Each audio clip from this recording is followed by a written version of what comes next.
आजिर गोटे special recipe जोटा कम समय ही हम आ किसी भी तेल मसला बेसी दरकार पड़ोनी। एठी जहाँ भी सामग्री अच्छी आलू टमाटर पियाज कटा रसुण शुखला लंका छेचा सोरिष तेल लुण आ भेरसुआ पतर एतिकी सामग्री रे गोटे बढ़िया रेसिपी जोटा पखाल किंबा गरम रे खाइबे सियोर ट्राए करंतु।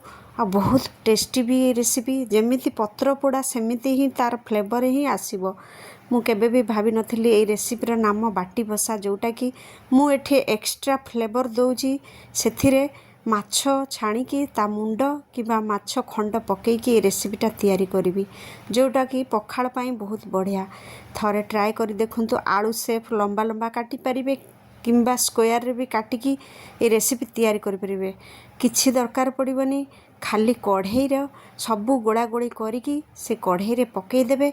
पकई देकी ऊपर सोरिष बटा टिके पकई देबे पानिया पानिया करिकी से सोरिष बटा पकई देकी ढांकण ढाकी देबे। टिके फुटी आसिला परे से सिझी जिवो पूरा दर दर सिझी जिवो। तापर कोन करबे सेथिरे खट्टा अंश आसी जाए टमाटर भी अच्छी सोरिष बटा भी अच्छी पूरा तार पोड़ा पत्र पोड़ा फ्लेवर ही आसे। उपरू माछ छणा खंड खंड करिकी किंबा माछ मुंड खंड खंड करिकी पकई नेबे। भल भाबरे चलई देबे चलई देकी ढांकण ढांकी देबे तार फ्लेवर से भितर ही रही जिवो आ तार फ्लेवर दुई गुणा बढ़ी जिवो।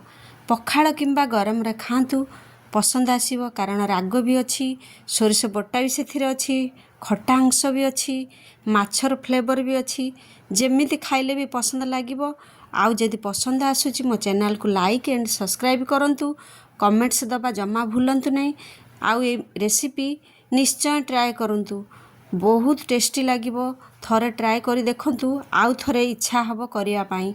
आउ बहुत बढ़िया फ्लेवर आउ बहुत हेल्दी भी ए रेसिपी।